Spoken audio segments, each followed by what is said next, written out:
Welcome to Channel 44. I am Masiga Shebusebata to bring you this morning's news update live here on Channel 44. I'll be joined by Livingstone Kawesi for sign language interpretation and translation. Well, starting with what's happening around us as displayed in the papers today. 11 isolated over Ebola as deaths rise. Government has issued new do's and don'ts as more suspected cases are reported. Markets, clubs closed and mass attendance of burials and weddings stopped. 5 of 7 suspected Ebola deaths in Mubende district from one family, and doctors boarding push to save health workers in frontline of handling the outbreak of Ebola. Well, it's upon us to be cautious as we go about meeting people. Make sure you do not just shake hands with anyone and make sure you maintain distance. We have overcome such before. We will overcome even this time. There's a time when there was an outbreak of Ebola in Uganda, but we overcame. We will overcome even this. Moving on, President Yoweri Kaguta Museveni was speaking to the Chief Justice Alphonse Owiny-Dollo, the Deputy Chief Justice Richard Butera, Justice and Constitutional Affairs Minister Norbert Mao, Attorney General Chidi Wakiwanuka, and Jacob Obote, both the Minister of Defense, during the Benedicto Kiwanuka Memorial Lecture at the Judiciary Headquarters in Kampala. It was in remembrance of the first Chief Justice of Uganda, Dr. Benedicto Kiwanuka.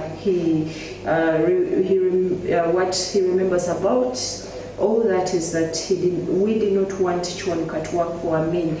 That was one of President Museveni's remembrances as at the memorial lecture of Dr. Benedicto Kiwanuka. Moving on, knockbacks, EU move to delay oil pipeline, and then also in regional news in the Daily Monitor today, Kalangala Islands losing tourists over poor transport. Many islands in Kalangala district are missing out on revenue from tourists who cannot access their areas.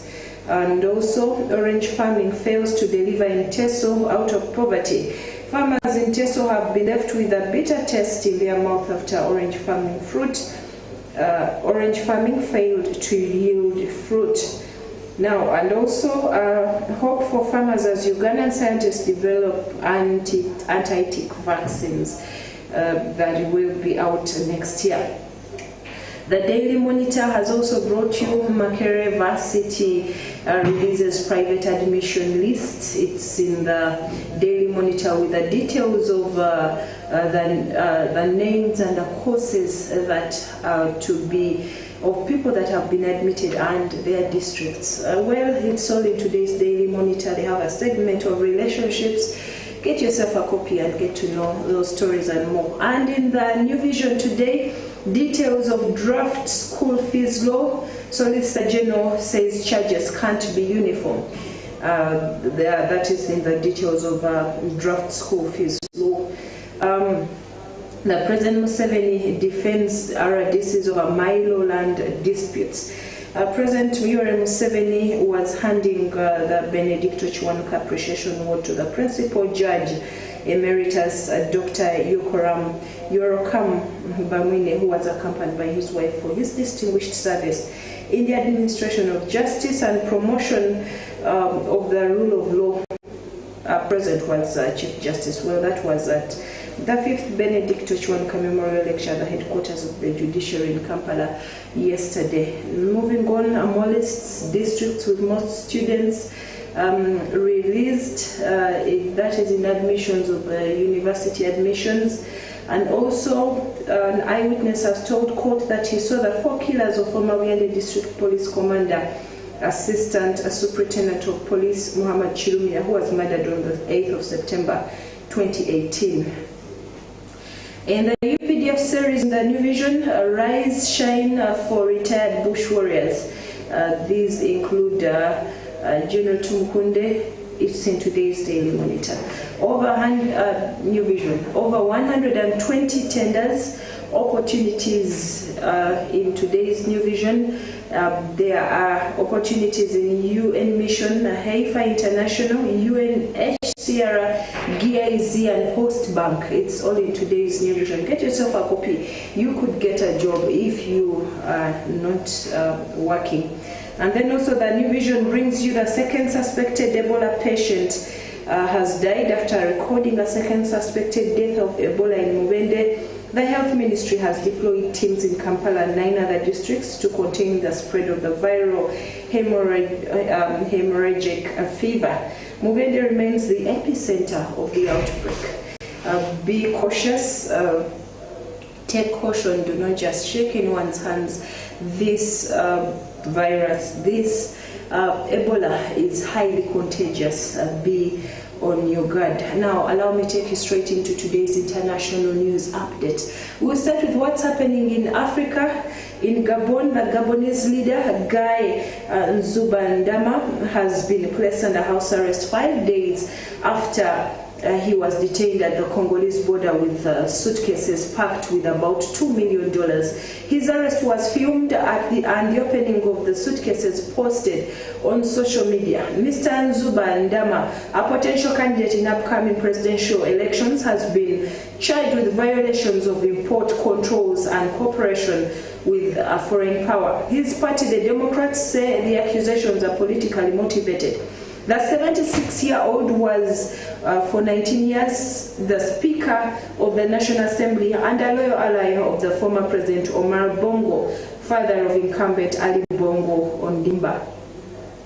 And in Rwanda, French President Emmanuel Macron has met leaders of Rwanda and the Democratic Republic of Congo amid tensions between the two East African neighbors over rebel activity near their common border.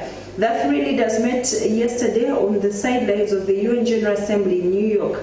The leaders want to intensify lasting cooperation to fight impunity and put an end to activities of armed groups in the Great Lakes region, according to state-owned France 24, the French presidency.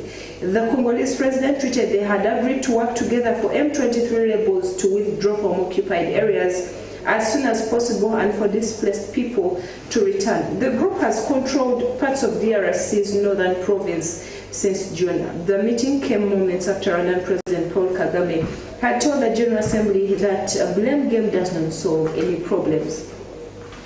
And moving on, it's been a significant day in the war in Ukraine as almost 7 months on from the Russian invasion, Vladimir Putin announced a partial mobilization of thousands of reservists after suffering significant setbacks on the battlefield. The past few weeks have seen Kiev's forces recapture a huge area that had been seized by Russian forces east of Kharkiv. In an address to the Russian people, the president said the call-up was necessary to protect Russia's territorial integrity and the people living in the Russian-held parts of Ukraine. Protests broke out in Russia following the announcement, and in what is being seen as another sign of opposition to the move, plane tickets out of the country have been selling very fast. And still about the war in Russia, Russia must face just punishment over its invasion of Ukraine, according to President Volodymyr Zelensky, who was addressing the UN General Assembly in New York. In a pre-recorded video, the Ukrainian leader called for the creation of a special war tribunal and detailed alleged war crimes by Russia. He also set out peace formula, including more military support and to punish Russia on the world stage. His address received a standing ovation from many of the session's attendees.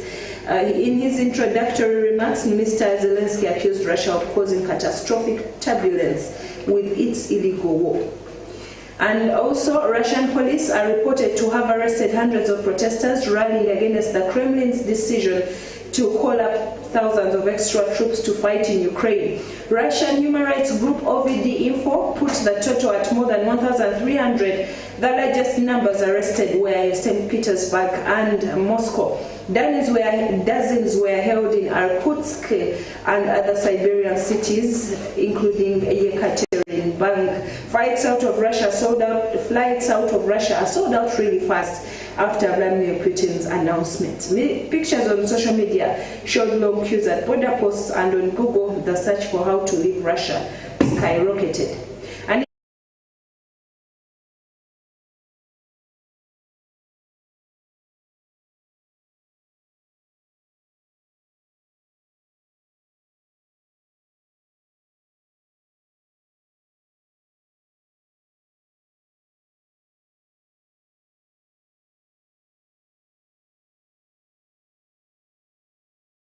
That brings us to the end of this morning's news update. Thank you for watching Channel 44. God bless you. Remember to sow your seed into the Karamoja Cry. We'll meet again in the afternoon at 12:45 with fresh news update. I remain Masiga Shebusembatia together with Livingstone Kawesi. Good morning.